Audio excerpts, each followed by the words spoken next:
And particularly at the time of this incident, we did not see any individual be stabbed or get stabbed within this vicinity. And you can see our overlook gives us a pretty good access. I mean, we would have been able to get a sense of where, where something like that could have happened. It certainly would have triggered a response from the Israeli police.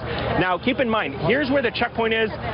Israeli police, according to local Israeli media, suggest that this individual attempted to stab one of the Israeli police individuals that was here. We didn't see any Israeli police officials being treated on the scene. We haven't seen anyone since taken away.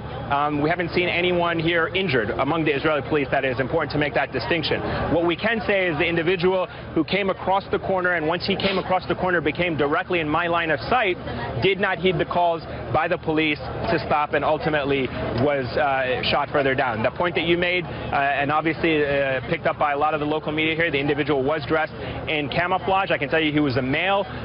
Can't really tell you a lot more about his age. Certainly didn't look to me, and again, I'm ballparking it here, but definitely did not look to me older than 25 years old. It looked from where I was standing at least to be a young man, did not look to be, particularly armed. And again, that was confirmed by the fact that the police ultimately removed his clothes. They didn't find any explosive devices on him. I was trying to keep an eye to see if they were taking anything off of his body, perhaps if they took a gun, if there was a gun that was visible. There was no gun that was visible. And at one point, we can clearly see from where we were lying, from where we were standing, where his body was lying, both of his hands were open, and both of his hands did not have a knife. Now, that was after police arrived to the body, so it's very possible. Yeah, Eamon. Yeah. As a matter of fact, and this is important because, you're covering this story live, and you're seeing it once, and you're actually witnessing it, not knowing what you're seeing until you actually process it.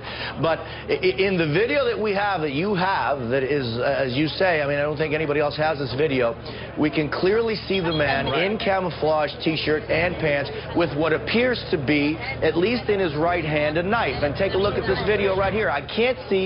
We can't really determine what he has on his left hand, but he's holding something in his left hand. And in his right hand, it's fisted, and you see coming right out of the fist what appears to be like at least a 5-inch or longer black blade. Again, I'm not there. We weren't, and you didn't know this was coming, so you don't know. But it very clearly seems to show a man with a T-shirt, camouflage T-shirt, camouflage pants, an untucked T-shirt. These are important issues. Holding what appears to be in his right hand a knife, in his left hand something that I can't determine what it is. He had already crossed the barrier. You heard over and over again officials telling him to stop.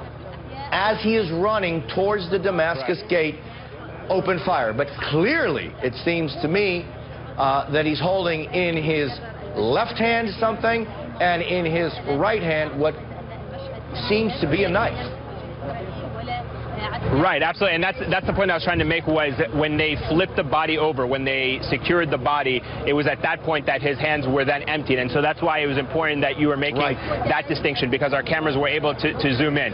The point that we were making about when he came around in our line of sight, because everything was moving fast, and the fact that the police opened fire on him, it was obviously difficult for us to concentrate at that particular moment. When his body was laying there and the forensics team came by, they certainly removed his clothes. They made sure that he didn't pose an immediate threat. We were talking about the fact that they were making sure that they didn't have any explosive devices on him, and it was at that point that when they opened his hands, that was the part where I was saying to you, once the forensics team that was there going through the scene did not have the weapon in both of his hands. That does not mean that he didn't have a weapon. It just means that particular incident where he became visible to us again, his hands became visible to us with my bare eyes, they were at that point emptied from the weapon that he may have been carrying.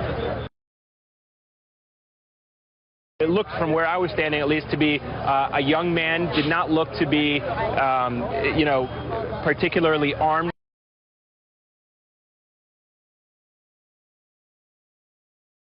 And at one point, we can clearly see from where we were lying,